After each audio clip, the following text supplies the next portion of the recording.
Leyendas de la Dragonlance 2. La Guerra de los Enanos. Margaret Weiss y Tracy Hickman. Audiolibro editado por El Amo del Calabozo, 2020. Libro 2. Introducción. El ejército de Fistandantilus. A medida que el grupo de hombres puesto bajo las órdenes de Caramon avanzaba hacia el sur, en dirección al gran reino enanil de Thorvardin, fue creciendo su fama y, también, su número. El legendario tesoro de la montaña había protagonizado durante mucho tiempo las conversaciones de los míseros, hambrientos habitantes de Solamnia que, aquel mismo verano, habían visto cómo la mayor parte de sus cereales se socarraban y morían en los campos. Devastadoras epidemias, más temidas que las salvajes hordas de goblins y ogros que la penuria había expulsado de sus moradas, abatían la tierra. Aunque no había finalizado el otoño, el frío heraldo del invierno se respiraba en el aire nocturno. Frente a la perspectiva de presenciar, inermes, la muerte de sus hijos bajo el azote de unas calamidades que los clérigos de los nuevos dioses no podían curar, los hombres y las mujeres de Solamnia estaban persuadidos de que nada tenían que perder. Abandonando sus hogares, reunieron a sus familias y pertenencias para engrosar las filas de la itinerante tropa. Después de preocuparse en principio de alimentar a una treintena de soldados, Caramon se halló de pronto responsable del sustento de varios centenares de hombres, además de sus esposas e hijos. Cada día eran más los que afluían al campamento. Unos eran caballeros, adiestrados en el manejo de la espada y la lanza, nobles en su porte a pesar de los harapos con los que se cubrían, otros granjeros totalmente inexpertos, que sostenían las armas como si de asadas se tratase, si bien no podía ignorarse el valor que acuñara en sus ánimos la prolongada necesidad padecida. En efecto, tras su penoso sometimiento a la carencia de los bienes más imprescindibles, el panorama de luchar contra un enemigo concreto, que podía ser combatido y derrotado, se les antojaba una bendición. Y así, sin apenas darse cuenta, Caramon se convirtió en el general del que habría de conocerse como el ejército de Fistandantilus. En los primeros tiempos, su único afán fue adquirir abastos para los ingentes tropeles de voluntarios y sus familias, sin orden ni concierto. Pero no en vano había llevado una larga vida de mercenario, y su experiencia en este terreno le dictó sabias medidas. Descubrió a los cazadores más avesados, a los que envió a los bosques en busca de presas, mientras las mujeres guisaban la carne obtenida y secaban la sobrante, almacenando todo cuanto no debía consumirse de inmediato.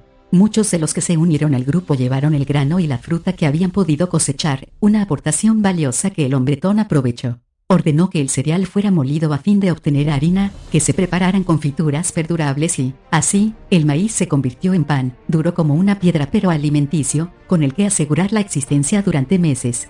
Incluso los niños tenían sus tareas. Unos cobraban pequeñas piezas, otros pescaban, todos transportaban agua y cortaban madera.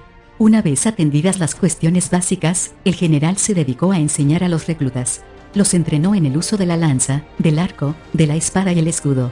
El más arduo empeño fue el de conseguir tales pertrechos. Mientras, sin detenerse ante las dificultades, el ejército recorría el país. En el sur corrió la noticia de su llegada. Libro segundo. Capítulo primero. 1. El reino de los enanos. Pax Tarkas, un monumento a la paz, se transformó de la noche a la mañana en el símbolo de la guerra. La historia de la gran fortaleza de piedra hunde sus raíces en una leyenda improbable, en el pasado de una raza enanil desaparecida que, en todos los anales, recibe el nombre de Kaltax. Al igual que los humanos son aficionados al metal, a templar armas invencibles o al brillo de una moneda, al igual que los elfos se consagran a la preservación de los parajes boscosos y de la vida, los enanos concentran sus esfuerzos en trabajar la roca, en moldear la osamenta del mundo. Antes de la Era de los Sueños, Kryn estuvo inmerso en un período denominado la Era de la Penumbra, cuando la historia se fundía en la niebla de sus propios albores. Habitaba entonces los grandes salones de Thorvardin una raza de enanos cuyas construcciones eran tan perfectas, tan extraordinarias, que el dios Reorx, forjador del mundo, se maravilló al contemplarlas. Sabedor, en su infinita penetración de la naturaleza de los mortales, de que una vez alcanzados sus más ambiciosos proyectos estos pierden todo estímulo para superarse, Reorx retiró de la faz de la tierra a los Kaltax y los llevó a vivir a su reino, cerca de su fragua celeste. Pocos exponentes quedan de la antigua artesanía de esta raza, apenas unas piezas dispersas que se conservan en Thorvardin como objetos de valor incalculable. Después de que los Kaltax abandonaran sus dominios, todos los enanos hicieron suyo el anhelo de esculpir en la roca obras tan insuperables de modo Reorx, para premiarles, les llamara junto a él. No obstante, con el transcurrir de los años tan encomiable aspiración se pervirtió y tergiversó hasta transformarse en una manía obsesiva. Capaces tan solo de pensar en la piedra, de soñar con ella, las existencias de los enanos acabaron siendo tan inflexibles como la materia prima de su arte. Se cobijaron en laberintos cavados en la montaña, de tal manera que se aislaron del exterior y ese exterior, poco a poco, les olvidó. Siguió pasando el tiempo hasta que se desataron las cruentas guerras entre elfos y humanos, una trágica contienda que concluyó con la firma del pergamino desborcheado de la vaina de espada, y el exilio voluntario de Kit Hanan, junto a sus leales subordinados, de su morada en Silvanesti. Según especificaba el Tratado de Paz, los elfos Qualinesti, término que significa nación liberada, obtuvieron la zona occidental de Thorbardin para establecer en ella su nuevo hogar. Hombres y elfos hallaron el pacto aceptable. Por desgracia, a nadie se le ocurrió consultar a los enanos, quienes, viendo en la afluencia masiva de miembros de otra raza una amenaza a su retirada existencia en el corazón de la montaña, atacaron a los intrusos. Kit Hanan descubrió, desolado, que había zanjado un conflicto para ensarzarse en otro. Décadas después, y tras practicar toda suerte de estrategias, el rey elfo convenció a los testarudos enanos de que su piedra no le interesaba, que solo quería complacerse en la observación de la bullente y hermosa espesura. Aunque este amor a algo efímero, en perpetuo cambio, era de él. Todo incomprensible para los enanos, llegaron a admitir su presencia. Vencidos los resquemores, ambas razas pudieron trabar amistad. Pax Tarka se erigió como testimonio de la concordia. La fortaleza, que guardaba el paso montañoso entre Qualinost y Thorbardin, se convirtió en el monumento a las diferencias, en un símbolo de unión en la diversidad. En la época anterior al cataclismo, elfos y enanos se alternaban la vigilancia en las almenas del imponente alcázar. Pero, ahora, únicamente estos últimos custodiaban el recinto desde sus dos altas torres, pues la hecatombe dividió de nuevo a tan dispares razas. Se retiraron los elfos a su boscosa patria de Qualinost, necesitados de un refugio donde sanar sus heridas. A salvo en sus regiones ancestrales, su ansia de soledad les llevó a cerrar las fronteras. Quien quiera que osara traspasarlas, humano, goblin, enano u ogro, era ajusticiado al instante, sin concedérsele la oportunidad de explicar el motivo de su incursión.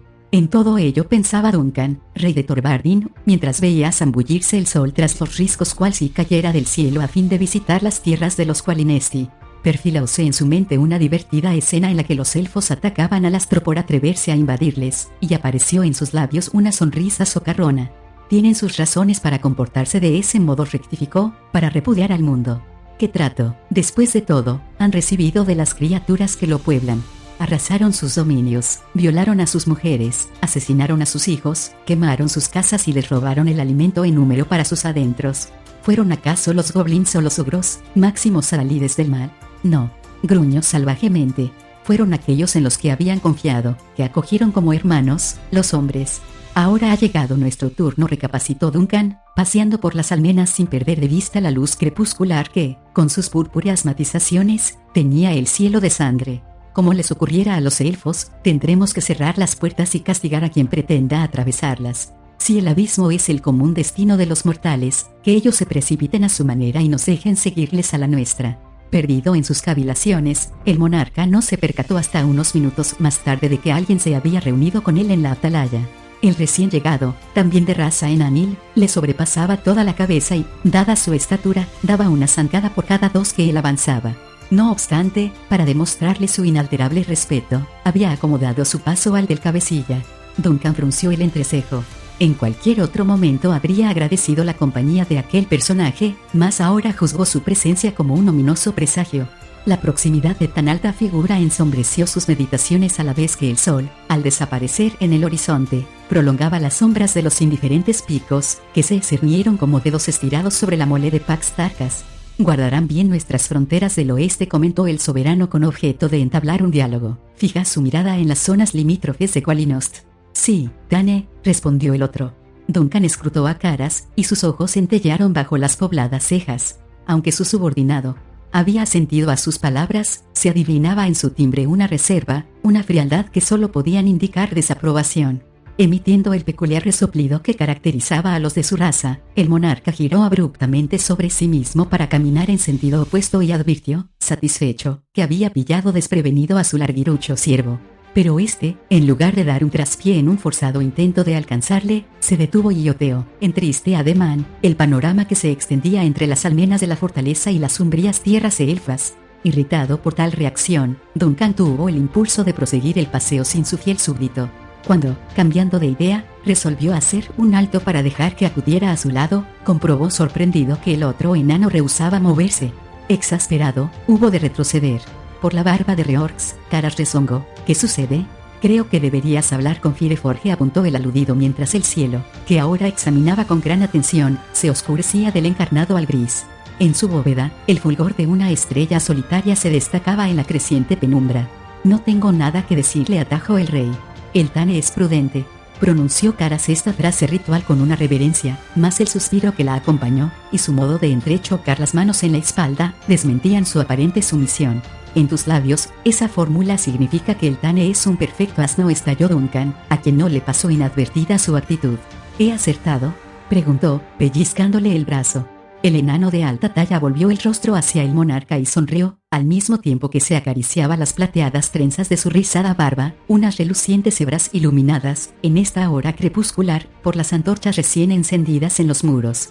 En el instante en que se disponía a contestar, el aire se llenó de los ruidos disonantes que producían el crujir de varios pares de botas, estampidos de pisadas, voces de mando y el estrépito metálico de unas hachas contra el acero, todos ellos representativos del cambio de guardia. Los capitanes intercambiaron instrucciones, los soldados abandonaron sus puestos a fin de cederlos al relevo y Caras, que espió en silencio el ajetreo, lo utilizó como un respaldo a su sentencia cuando, al fin, la profirió. Debes recibirle en audiencia, Tane Duncan declaró. Se rumorea que hostigas a nuestros primos para que se levanten en armas. Yo, rugió el soberano con tono colérico. Nunca provocaría una guerra. Son ellos quienes se han puesto en marcha y salen de sus colinas como un tropel de ratas. También fueron ellos quienes desertaron de las montañas. Nadie les obligó a huir de la morada que, por tradición, les corresponde. Su orgullo malentendido los empujó. Duncan se dilató en un relato pleno de perversidades, indiscutibles unas e imaginarias otras. Caras permaneció mudo, sin interrumpirlo. Esperó paciente hasta que hubo desahogado su ira. Razón de más para que escuches a Fireforge, apostilló cuando el rey hubo concluido. De ese modo acallarás a los murmuradores. Por otra parte, mi Tane, de vuestra charla todos podemos salir beneficiados. No solo nuestros primos nos vigilan. El monarca masculló algo incomprensible y se sumió en sus cábalas. Él no era un botarate, a pesar de haber acusado a Caras de tal pensamiento, ni su subordinado lo creía. Al contrario, después de erigirse en cabecilla de uno de los 7 clanes del reino enanil, Duncan había logrado agrupar bajo su mando a las otras facciones, proporcionando a los habitantes de Torvardin un único paladín por primera vez en varios siglos. Incluso los de War reconocían su predominio, aunque a regañadientes. Los de War, o enanos oscuros, vivían en hondos subterráneos, en grutas hediondas y lóbregas en las que hasta sus hermanos de las montañas, acostumbrados a cobijarse al amparo de la tierra, rehusaban entrar. Tiempo atrás el estigma de la demencia había marcado a este clan, de manera tan fehaciente que todos les habían vuelto la espalda. En la actualidad, tras numerosas centurias de multiplicarse entre ellos a causa de su aislamiento, su locura se había acentuado, mientras que los tildados de cuerdos formaban un grupo amargo y hosco. De todos modos, no dejaban de resultar útiles a la comunidad. De talante irritable, feroces en sus costumbres, hallaban placer en matar y este hecho les convertía en piezas valiosas del ejército del Tane. Duncan les dispensaba un trato amable por este motivo y también, en el fondo, porque era un soberano benigno y justo, si bien no ignoraba la necesidad de mantenerse alerta ante el más mínimo brote de rebeldía. Esta perspicacia que le servía para guardar su seguridad le indujo, asimismo, a recapacitar sobre las palabras de Caras. No solo nuestros primos nos vigilan. Muy cierto, hubo de admitirlo. Desviando la vista hacia el oeste, ahora circunspecto, se dijo que los elfos no deseaban complicaciones, pero, si sospechaban de la inminencia de una guerra entre los enanos, su único empeño sería actuar prontamente en defensa de su territorio. Se volvió el soberano hacia el norte donde, de confirmarse las habladurías, los belicosos moradores de los llanos de Abanasinia habrían de establecer una alianza con los enanos de las colinas, a quienes habían permitido acampar en la zona de su jurisdicción. Quizás a estas alturas ya habían sellado el acuerdo, algo que a Duncan le interesaba saber y que, quizás, averiguaría en el curso de la entrevista solicitada por Fireforge. Y, para colmo de desventuras, circulaba de boca en boca la noticia de que un ejército viajaba hacia Torvardin desde la malhadada Solamnia, un ejército conducido por un poderoso mago de túnica negra. Muy bien, Tugana, se rindió el soberano ante su leal seguidor. Puedes comunicar a ese enano de las colinas que nos encontraremos en la sala de los Tanes o gobernadores hoy mismo, en la hora de la vigilia. Procura convocar a los portavoces de los otros clanes. Celebraremos esa reunión, ya que tan encarecidamente la recomiendas. Caras, esbozada una sonrisa en sus labios, se inclinó en tan pronunciada reverencia que las puntas de su lengua barba casi rozaron sus botas. Duncan, por su parte, respondió a su cortesía con un breve asentimiento y abandonó las almenas entre el matraqueo de sus pisadas, que daban la medida de su descontento como no lo habría hecho ninguna declaración verbal. Los centinelas apostados en las torres saludaron sin aspavientos al monarca y, de inmediato, reanudaron su guardia. Los enanos son criaturas independientes, que profesan fidelidad a su clan y dejan en segundo plano la obediencia a cualquier otra causa, aunque la promueva el mismo rey. Respetaban a su paladín, mas no estaban dispuestos a someterse sin condiciones, y él lo sabía. Preservar su rango era una batalla diaria.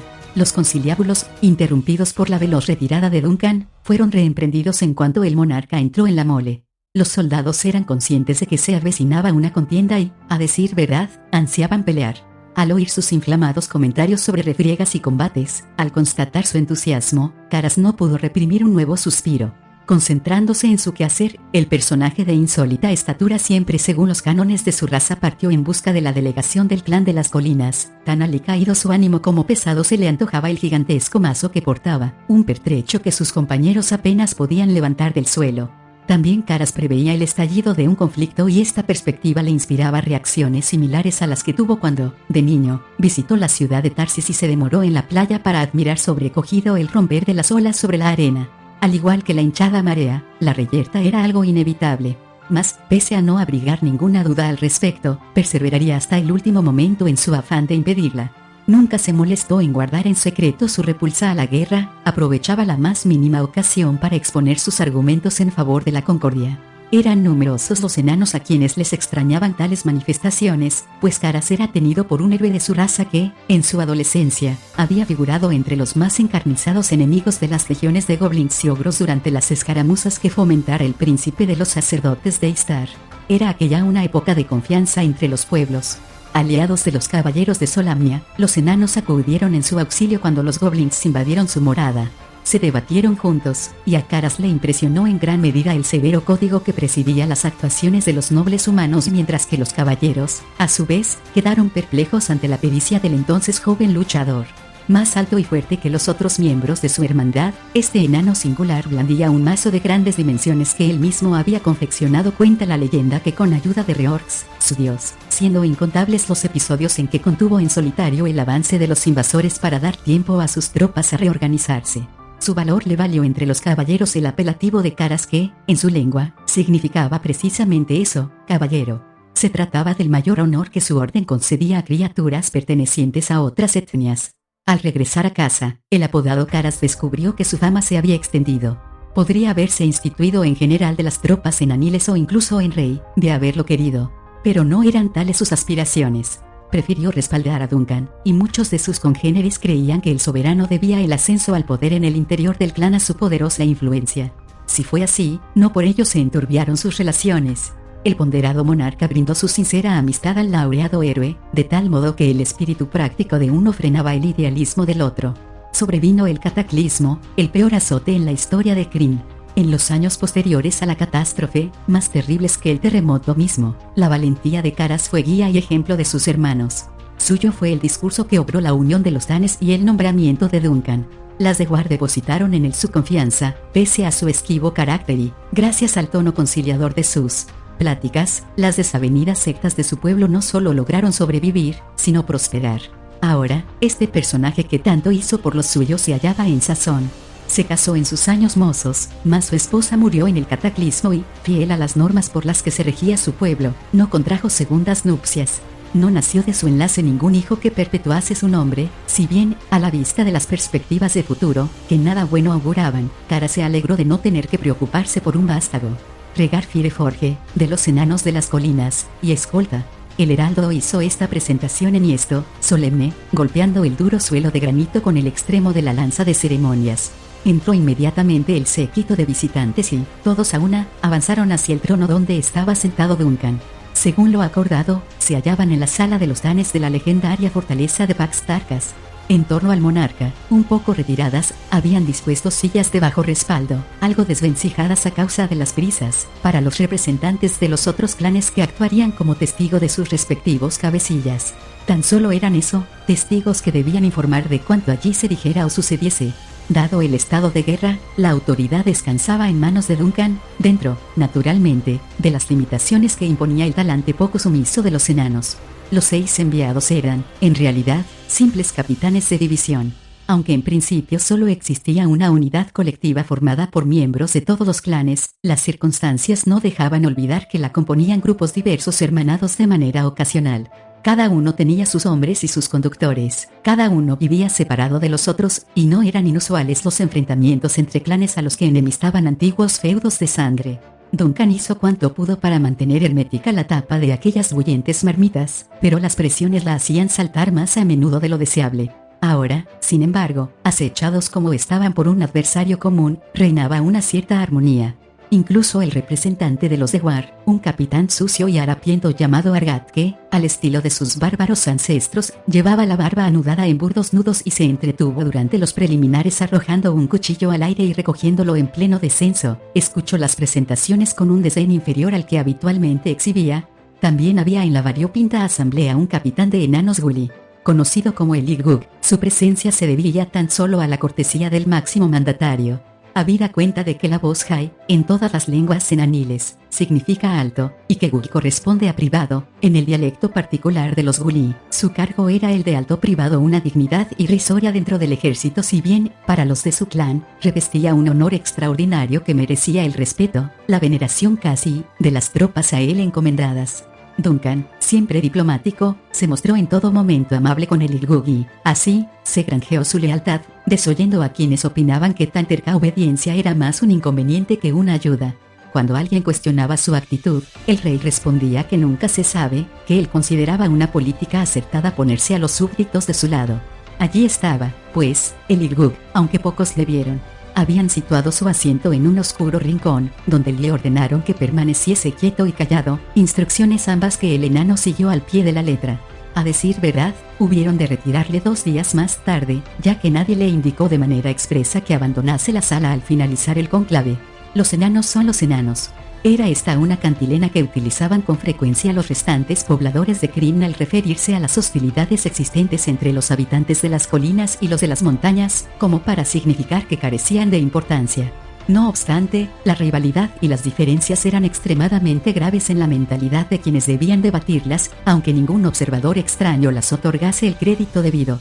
Los elfos nunca habría admitido, ni siquiera los enanos mismos, que los clanes de las colinas habían renunciado al reino de Thorvaldin por idénticos motivos que impulsaron a los Qualinesti a exiliarse de su hogar natal en Silvanesti. Los habitantes de Thorvaldin llevaban una existencia rígida, atrapada en estructuras inamovibles.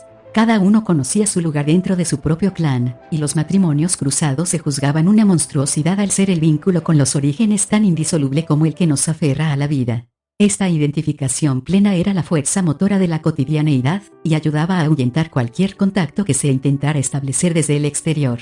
Tanto repudiaban lo foráneo, que el máximo castigo que podía infligirse a un enano era el destierro, siendo el ajusticiamiento una pena más benigna.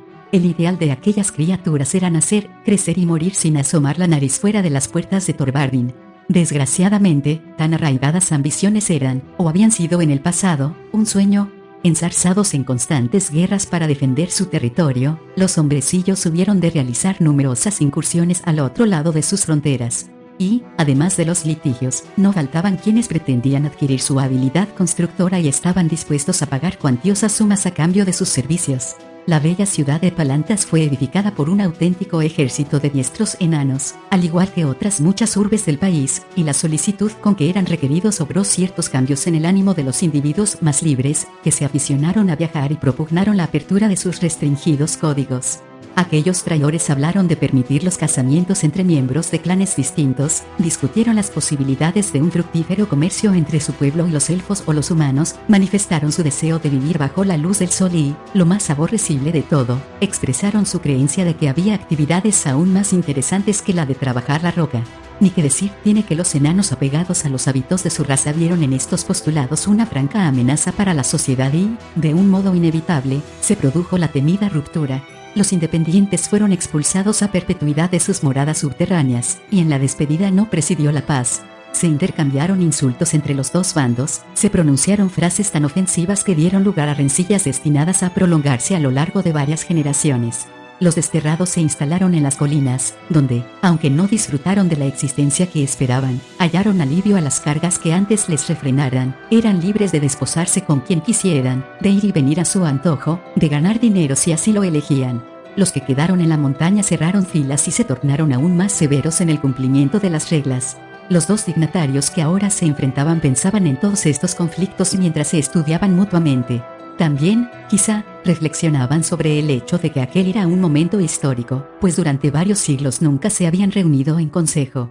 Rhaegar Fireforge era el más anciano, un miembro distinguido del clan dominante de los enanos de las colinas. Aunque pronto se cumplirían 200 años de su nacimiento, desde el día en que recibiera el don de la vida, como ellos lo denominaban, era una criatura fuerte y sana, llena de vitalidad, que procedía de una longeva estirpe. Sus hijos, por el contrario, no habían heredado tales características. Su madre, la esposa de Rhaegar, murió de una enfermedad de corazón y su mal se propagó entre los integrantes de la familia. Fireforge había enterrado a su primogénito y, muy a su pesar, había detectado los síntomas de un final prematuro en el segundo, un joven de 77 años que acababa de casarse.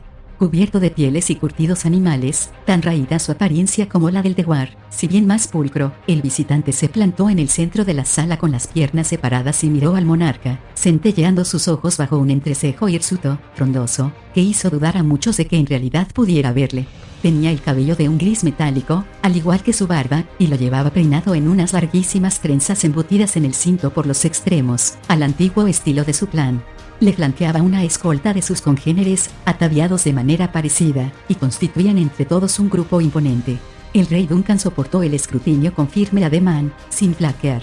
Tales intercambios respondían a una arcaica costumbre y, cuando los oponentes eran demasiado tercos para bajar la vista, un tercer individuo, siempre neutral, les interrumpía a fin de evitar que el agotamiento les derrumbase.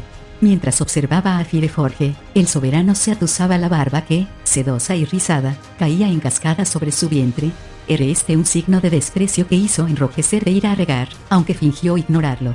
Los 6 observadores permanecieron estoicamente sentados, preparados para una larga sesión, y los miembros de la escolta, tras adoptar posturas relajadas, fijaron sus pupilas en el vacío. El Dewar continuó jugando con su cuchillo, sin que nadie osara detenerle pese a lo irritante de su conducta. El Igbug no se movió de su puesto, olvidado de todo salvo por el fétido olor a enano gully que desprendía su persona en la estancia y, así, los presentes en la asamblea se sumieron en una espera que hizo pensar a más de uno que antes se desmoronaría Pax Tarkas bajo los estragos del tiempo que alguien osara levantar la voz. Transcurrida una eternidad, Caras fue a interponerse, en un acto premeditado, entre los dos cabecillas. Rompió de ese modo su línea de fuego, y ambos contendientes pudieron entornar los párpados sin perder la dignidad. Hizo el intermediario una reverencia a su rey y otra al mandatario de las colinas, con profundo respeto en los dos casos. Se retiró al instante para permitir que los bandos enfrentados hablasen de igual a igual, si bien cada uno tenía su propia idea sobre lo que esto significaba. Te he concedido audiencia, Rhaegar Fireforge, a fin de averiguar qué os ha impulsado a viajar hasta un reino que abandonasteis, por vuestra propia voluntad, hace ya muchas décadas, declaró Duncan en un alarde de cortesía que, entre enanos, no solía durar. Fue un día feliz aquel en que desempolvamos nuestros pies de la mohosa tumba donde vivíamos, contestó el aludido, para gozar del aire libre como los hombres honestos, en lugar de ocultarnos bajo la roca a la manera de los lagartos. Se dio unas palmadas en la trenzada barba, y Duncan se acarició la suya. Durante el breve silencio que sucedió a esta primera confrontación, los acompañantes de Rhaegar menearon la cabeza en sentido afirmativo, persuadidos de que su adalid había salido victorioso. Entonces, ¿por qué hombres tan honestos han regresado a la mohosa tumba? Parafraseó el soberano las palabras del visitante. A menos, claro está, que lo hagan en calidad de ladrones, apostilló a la vez que se apoyaba en el respaldo, satisfecho de su agudeza. Se alzó un murmullo aprobatorio entre los testigos, todos ellos de la tribu de las montañas. El monarca, en su opinión, había ganado un punto. ¿Puede llamarse ladrón a quien pretende recuperar algo que le fue arrebatado?, inquirió Rhaegar, furioso. No acabo de comprender tu comentario, replicó el otro sin alterarse, ya que no poseéis nada digno de despertar la codicia de vuestros semejantes. Se dice que incluso los Kienders evitan pasar por vuestro territorio. Los partidarios de Duncan estallaron en carcajadas, mientras que los enanos de las colinas se convulsionaron de rabia frente a tan terrible insulto. Cara suspiró. Ya que has mencionado la cuestión, te expondré mis quejas, exclamó el ofendido, trémula su barba. Habéis acaparado los contratos de mampostería, infravalorando nuestros méritos y quitándonos el alimento de la boca. Y, además de abusar de nuestra buena fe, habéis organizado escaramuzas en las que nos habéis despojado de nuestro grano y ganado. A eso le llamo yo robar. Sabemos que habéis amasado una fortuna a nuestras expensas. Ese es el motivo de mi presencia. He venido a reclamar lo que legítimamente me pertenece, ni más ni menos. Embustes, rugió el monarca y, llevado por la furia, se puso de pie patraña sin fundamento. La riqueza acumulada en el corazón de la montaña es el fruto de nuestro sudor. Si has vuelto es como el hijo pródigo, protestas de tener el estómago vacío después de haraganear de un lado a otro cuando era el momento de trabajar. Fíjate en tu aspecto. Tú y tus seguidores parecéis una horda de mendigos. ¿Mendigos?, repitió Regar en un bramido que nada tenía que envidiar al de su rival. Purpúreos ahora sus pómulos. Juro por el dios Reorx que si me ofrecieras un mendrugo lo escupiría en tus botas. Atrévete a negar que estáis fortificando este edificio en los confines mismos de nuestras propiedades, o que habéis instigado a los elfos a interrumpir nuestro comercio para aprovecharos de nuestra pobreza. Reorx es testigo, con su forja y su mazo, de que regresaremos como conquistadores. Recuperaremos nuestros bienes y te enseñaré qué es el auténtico pillaje. No dudo que nos atacaréis, repuso Duncan, burlón, mas lo haréis en consonancia con vuestro carácter. Sois unos despreciables cobardes, y como tales os agazaparéis tras la túnica de un nigromante y los fulgidos escudos de los guerreros humanos, sedientos de botín. Después, cuando os hayan utilizado, esas criaturas os apuñalarán por la espalda y saquearán hasta vuestros cadáveres. Tú serás su maestro en ese arte, le espetó el dignatario de las colinas. Durante años te has dedicado a vaciar los bolsillos de nuestros muertos. Los 6 representantes de los clanes se irguieron en sus asientos y los soldados de Regar dieron un paso al frente. La risa chillona del Dewar se impuso a la lluvia de improperios, de amenazas, y el Irgub se acurrucó, boquiabierto, en su rincón. La guerra se habría desatado allí mismo de no intervenir Caras, quien corrió a situarse entre los litigantes y, con su alta figura, se sobrepuso a ambos bandos.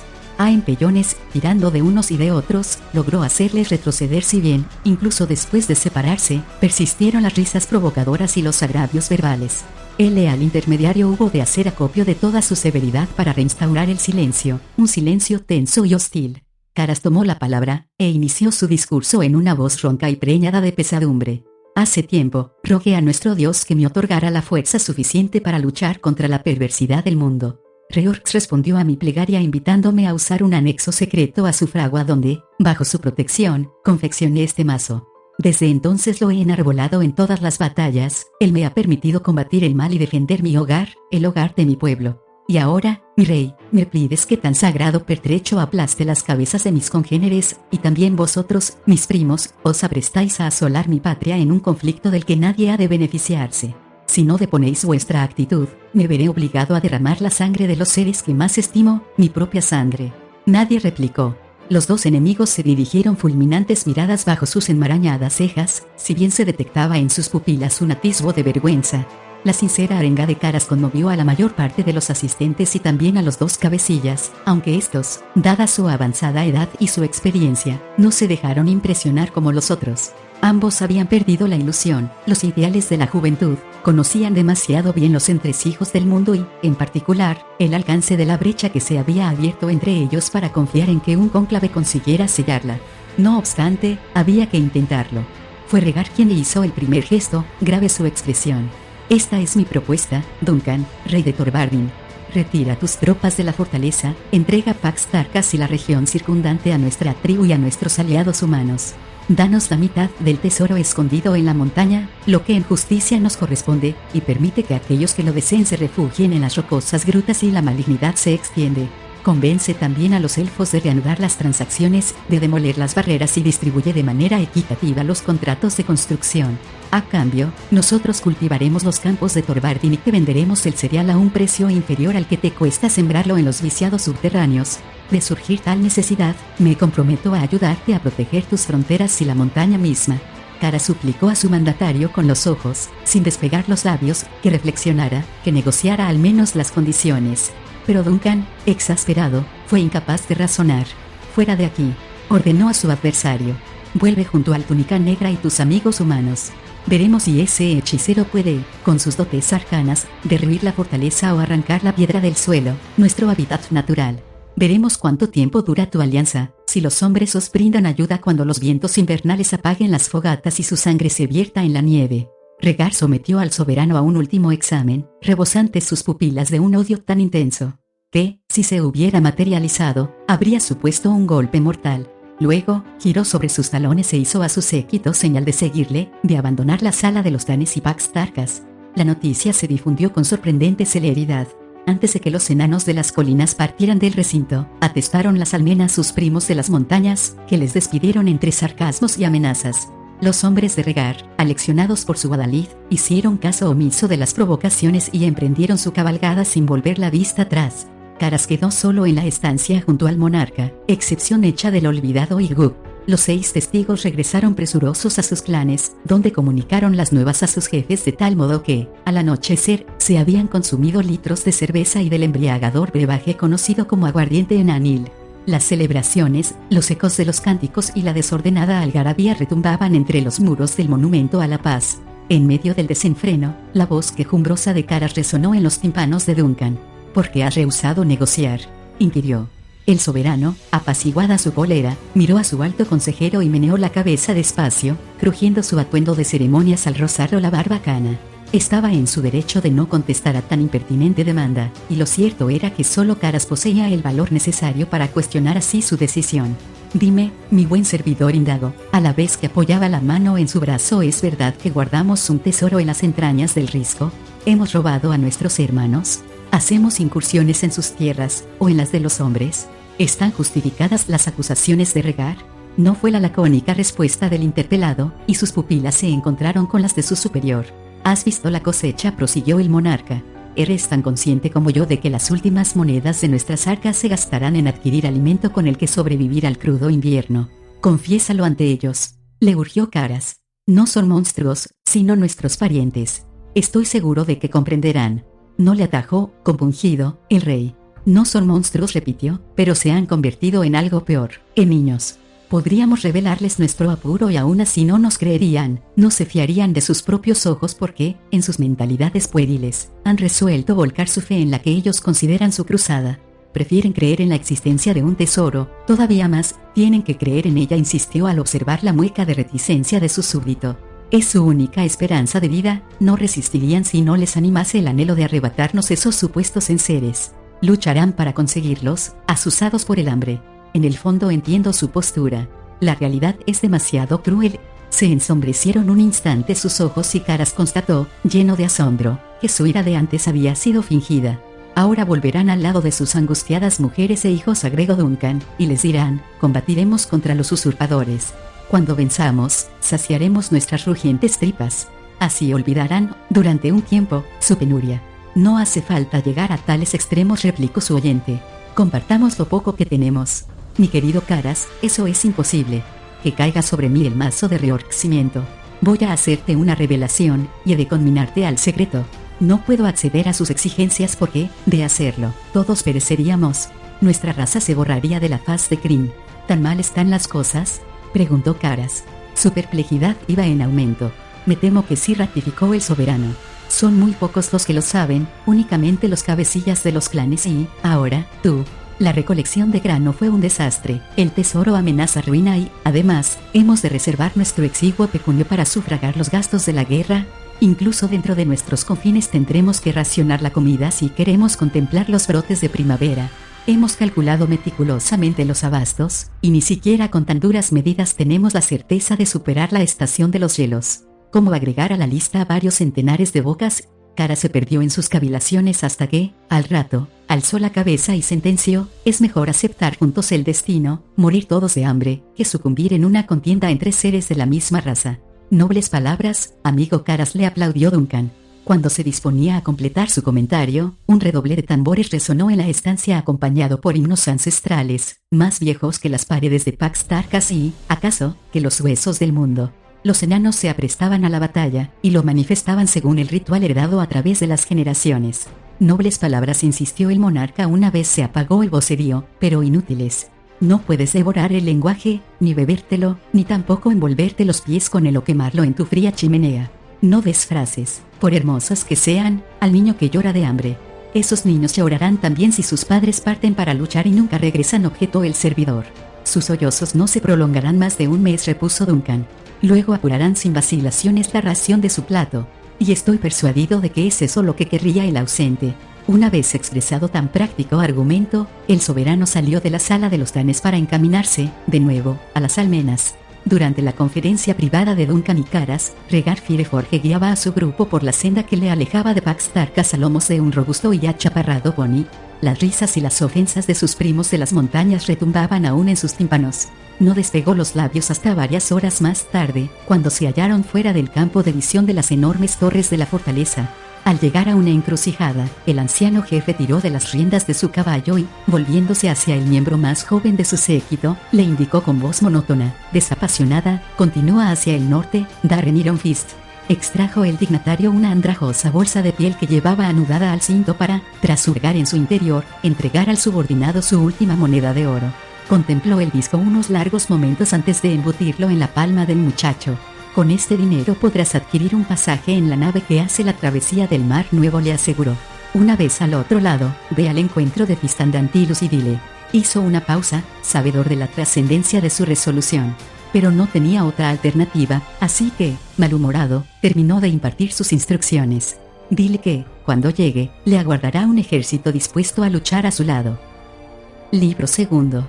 Capítulo segundo. 2. Encuentro entre caballeros. La noche era fría y lóbrega en la región de Solamnia. Las estrellas refulgían con destellos tenues, pero se destacaban de manera inconfundible en la negra bóveda. Las constelaciones de Paladine, el dragón de platino, y Taquisis, la reina de la oscuridad, evolucionaban en sus respectivas órbitas en torno a las balanzas del equilibrio sostenidas por Gilean. Transcurrirían 200 años antes de que estos grupos estelares desaparecieran del firmamento, señal inequívoca de que los dioses habían descendido hasta Kryn para intervenir en la devastadora guerra de la lanza. De momento, los colosos se contentaban con espiarse mutuamente. Si alguna de las divinidades se hubiera molestado en bajar la mirada, quizá le habría divertido asistir a lo que a él se le antojarían los torpes balbuceos de la humanidad en su intento de imitar su gloria celeste. En las llanuras de Solamnia, en los aledaños de la ciudad amurallada de Garnet, que era un auténtico alcázar construido sobre la ladera montañosa, numerosas fogatas de campaña salpicaban la suave hierba, iluminando la penumbra como los astros nocturnos alumbraban las esferas superiores. Era el ejército de Fistandantilus el artífice de tal despliegue.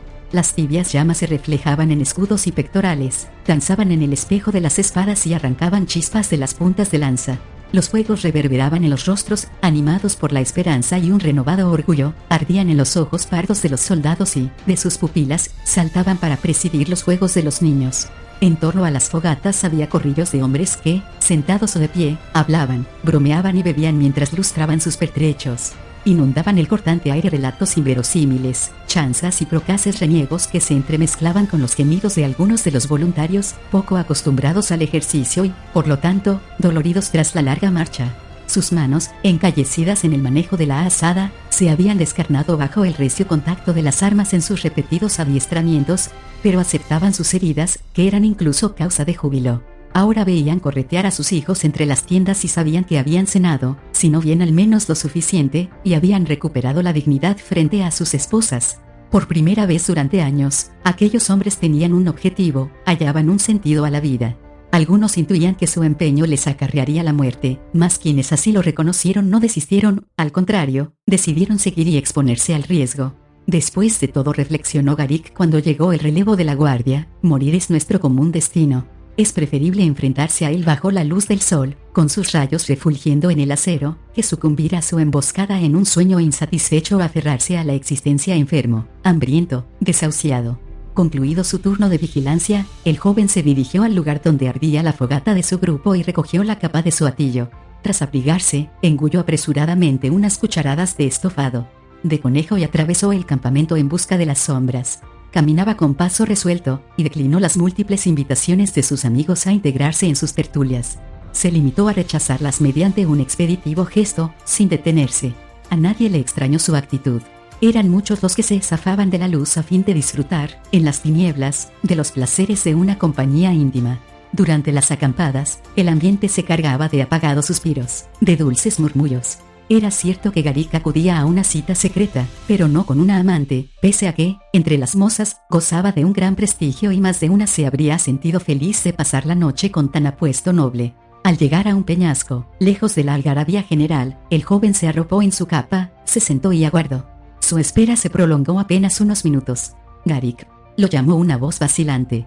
«Michael», exclamó el aludido con acento cordial, poniéndose de pie. Los dos humanos se estrecharon calurosamente la mano y, emocionados, se fundieron en un abrazo. «No podía dar crédito a mis ojos al verte aparecer esta tarde», primo, declaró Garik sin soltar el apretón del otro, temeroso de que se le escapara, de que se desvaneciera en la negrura. «Lo mismo me ha ocurrido a mí», repuso el llamado Michael. También él hacía con fuerza la mano de su pariente, mientras trataba de desembarazarse de la ronquera que atenazaba su garganta y que, al parecer, se había adherido a sus paredes. Tosió, se instaló en la roca y su primo se acomodó a su lado. Ambos guardaron silencio. Michael se aclaró la molesta garraspera y ambos se esforzaron en adoptar la postura enhiesta que como soldados les correspondía. «Creí que eras un fantasma», confesó Michael con un fracasado esbozo de sonrisa. «Te dábamos por muerto», agregó, pero hubo de interrumpirse al sofocar su voz un nuevo acceso de tos. «Maldita humedad, se filtra por los poros y obstruye las vías respiratorias. Me salvé de la matanza», explicó su compañero. «Mis padres y mi hermana no fueron tan afortunados». «Oh», inquirió el recién llegado. «Su final fue rápido, sin sufrimiento, al igual que el de mi madre», relató Garik. «Mi padre se ocupó de que así fuera antes de que la plebe se ensañara con él. Su acto les enloqueció, hicieron una carnicería. Mutilaron su cuerpo». El joven cayó al evocar tan dolorosos recuerdos. Su pariente le dio unas cariñosas palmadas en el hombro. «Tu padre fue una noble criatura. Pereció como un auténtico caballero, defendiendo a su familia. Otros sucumben a un sino peor», apostillo, pesaroso, tanto que Garik olvidó su pena para clavar en él una penetrante mirada. «Pero cuéntame tu historia. ¿Cómo viste de la muchedumbre? ¿Dónde has estado todos estos meses?», siguió Michael, deseoso de cambiar de tema. «No vi», le reveló el otro, amargo ahora su tono. «Arribé a mi hogar después de que aniquilaran a todos sus moradores. No importa dónde me encontrara», se lamentó, «nunca me perdonaré no haber muerto a su lado». «¿No es eso lo que tu padre habría querido?», lo consoló su primo. «De habérselo preguntado, él habría elegido que vivieras, que perpetuases su nombre». «Quizás, aunque eso será difícil pues no he yacido con ninguna mujer desde entonces», confesó Garik y frunció el entrecejo, con un sombrío centelleo en las pupilas. «Sea como fuere, hice por ellos lo único que estaba en mi mano. Prendí fuego al castillo para que no se adueñasen de él las desenfrenadas hordas. Las cenizas de mi familia quedaron entre las ennegrecidas piedras de la mole que construyera mi tatarabuelo. Luego me lancé a cabalgar sin rumbo», prosiguió, ajeno al asombro de su interlocutor, indiferente a los peligros que me acechaban, «hasta que topé con un grupo de hombres, en su mayoría víctimas asimismo de horripilantes ataques a su honor, expulsados de sus casas por razones similares. Nadie cuestionó mi presencia ni mis motivos. Lo único que les interesaba era que blandiera diestramente la espada. Me uní a ellos y a los bandidos que, a su vez, les habían acogido, y nos dedicamos a la rapiña». «¿Bandidos? ¿Rapiña?», lo interrumpió Michael, tratando de disimular su sobresalto. Fracasó, sin embargo, a juzgar por la turbia mirada que prendió el narrador en él. «Sí, bandidos», insistió con frialdad. «¿Te sorprende que un caballero de Solamnia renuncie a la severa regla de la orden para mezclarse con forajidos? ¿Dónde estaban nuestras normas, nuestros códigos, cuando asesinaron a mi padre, tu tío? ¿Qué ha sido de ellos en esta tierra desolada?». «No pretendo juzgarte», se disculpó su pariente. «Solo te diré que, pese a tu lógico rencor, deberías mantener arraigados en tu corazón los axiomas por los que nos regíamos.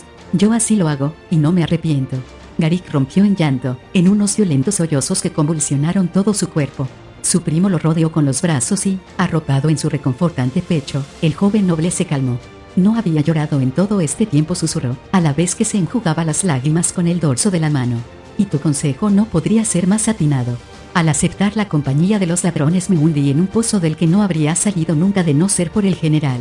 «¿Te refieres a Caramón?», sí, respondió Garik, recobrada la compostura. «Les tendimos una emboscada una noche a él y a sus amigos. Este hecho me abrió los ojos a las atrocidades que estaba cometiendo. Antes de conocerle, no había reparado en el daño que causaba en mis viajes, incluso disfrutaba despojando de sus pertenencias a seres que, en mi ofuscadamente, me representaba como rufianes emparentados con los asesinos de mi padre. Viajaban en el grupo una mujer y el nigromante. El mago estaba enfermo, le golpeé y se desmoronó como un indefenso títere. Y, en cuanto a la hembra, sabía que iban a hacerle mis abyectos aliados y esta idea envenenó mi sangre. No pensaba sino en impedirlo, pero frenaba mi impulso el miedo que me inspiraba el cabecilla, un tal Pata de Acero. Era un semiogro feroz, gigantesco, dos rasgos que no amedrentaron al general. Lo desafió sin titubeos, y descubrí la auténtica nobleza en el gesto de aquel prisionero que arriesgaba su vida para proteger a los más débiles. Venció en la lid, anunció, pleno de admiración hacia el guerrero. Su arrojo, su triunfo, me hicieron comprender mi mediocridad. Así que, cuando Caramon solicitó nuestro respaldo, no dudé en brindárselo. No fui el único, otros miembros de la banda accedieron a engrosar sus filas. Pero, aunque no lo hubieran hecho, yo lo habría seguido hasta el fin del mundo. Y ahora formas parte de su guardia personal, apuntó Michael sonriente. En efecto, asintió el joven soldado con un intenso rubor en sus mejillas. Le advertí que no era mejor que mis compinches, que había perpetrado numerosos crímenes, y él no se inmutó. Me examinó como si pudiera leer en mi alma, y sereno, cordial, aseveró que todo hombre debía recorrer un largo camino de tinieblas antes de, al despuntar el día, regresar a la senda del bien fortalecido por la experiencia. Extrañas palabras, musitó Michael. Me pregunto qué significan. Yo las comprendo, o así lo creo, replicó Garik. Desvió su atención hacia el extremo del campamento donde se erguía la tienda de Caramon, envuelto su estandarte en las volutas de humo que, impulsadas por la fogata, acariciaban su sedoso y ondeante paño. En ocasiones me asalta la sospecha de que también el general se haya inmerso en su camino de tinieblas. Su rostro asume a menudo una expresión que... El hechicero es su hermano gemelo, concluyó como si este fuera un dato esclarecedor, si bien ignoraba hasta qué punto acertaba. Su primo lo miró boquiabierto. El redimido caballero confirmó su último acerto mediante una inclinación de cabeza. El suyo es un singular parentesco, explicó, no he detectado amor entre ellos. Dado que el mago pertenece a los túnicas negras, no podría ser de otro modo, corroboró Michael. Todavía no imagino por qué viaja con nosotros esa criatura. Si los rumores no mienten, los nigromantes pueden cabalgar sobre el viento y convocar a las fuerzas de Ultratumba para que los espíritus libren sus batallas.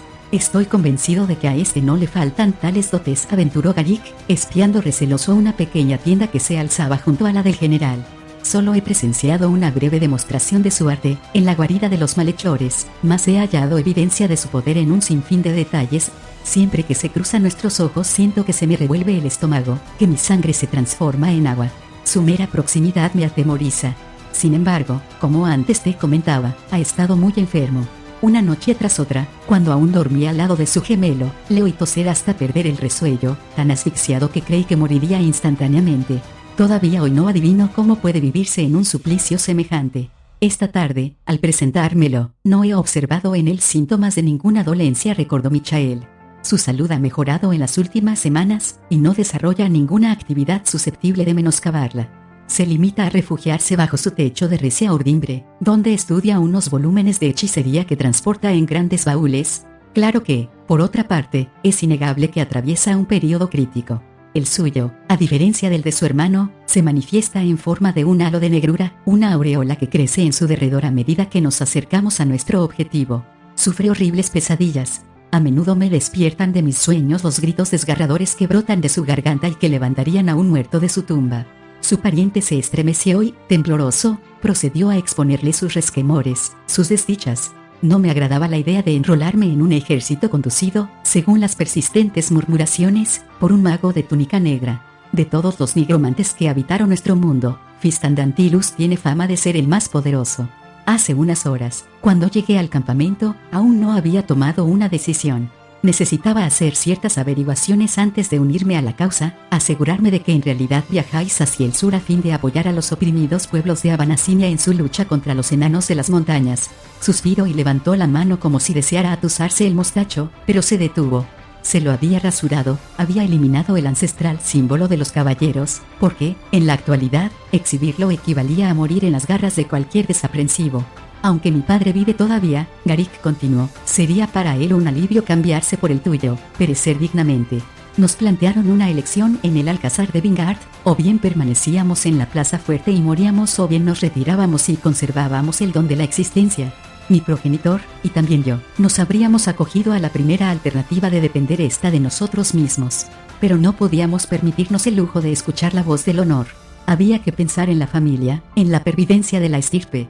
Fue un día triste aquel en que cargamos cuantos enseres pudimos en una humilde carreta y dejamos nuestra morada. Antes de emprender el periplo que me ha traído aquí me encargué de instalarlos en Troito, donde arrendamos una destartalada granja. Allí estarán a salvo, al menos durante el invierno. Mi madre es fuerte, realiza sin ninguna dificultad los quehaceres de un hombre y mis hermanos son excelentes cazadores. Saldrán adelante. ¿Y tu padre?, indagó su joven congénere en tono quedó, vacilante por miedo a herirle. Su corazón se hizo trizas en aquella triste jornada. Pasa las horas sentado frente a la ventana con la espada sobre el regazo. No ha pronunciado palabra desde que renunció al hogar de sus antepasados. ¿Por qué he de mentirte, primo?, se reveló de pronto, apretado el puño. La verdad es que nada me importan los pobladores de Abanasinia. Lo único que me interesa es el tesoro de la montaña, y la gloria, una gloria que restituya la luz a sus ojos. Si triunfamos, los caballeros podrán caminar de nuevo con la cabeza erguida.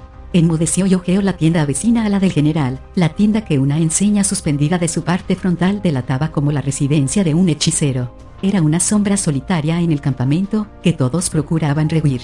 Sin embargo, y pese a lo mucho que anhelo reivindicar nuestra orden, me refrena la perspectiva de lograrlo a las órdenes de un ser que atiende al sobrenombre de ente oscuro. Los caballeros de antaño habrían rechazado tal alianza. Paladine no la aprobaría, se lamentó Michael en un mar de confusiones. Paladine nos ha olvidado, replicó su primo, la responsabilidad de nuestras acciones es solo nuestra. Nada sé de personajes arcanos, y este en particular no me preocupa lo más mínimo. Si formo parte de la tropa es por Caramón, porque me ha obligado a enmendar mi error, y nadie me impedirá seguirle hacia la victoria y la riqueza o, si fracasamos, hacia un final del que pueda enorgullecerme. Gracias al general, he devuelto la paz a mi espíritu, con eso me basta. Ojalá encuentre él su senda, susurró. Se levantó del peñasco, regresando al presente inmediato, y anunció a Michael, que se había apresurado a imitarle: debo regresar junto a mi fogata y dormir unas horas. Mañana tendremos que madrugar. Al parecer, reanudaremos la marcha dentro de esta misma semana. ¿Nos acompañarás, primo?, el aludido le miró. Luego desvió el rostro hacia la tienda de Caramón, coronada por un estandarte de vivos colores donde destacaba la estrella de 9 puntas. También espió la morada de campaña del hechicero, arropada en un cerco de impenetrable misterio. Guardó unos instantes de silencio, acariciado su rostro por la fría brisa de la noche, y al fin asintió. Garik le sonrió sin disimular su alegría y, tras estrecharse en un nuevo abrazo, ambos se dirigieron al campamento codo con codo. Nadie, de observar la manera en que se entrelazaban, habría puesto en tela de juicio la amistad que los unía. Hay algo que me inquieta, confesó Michael mientras caminaban.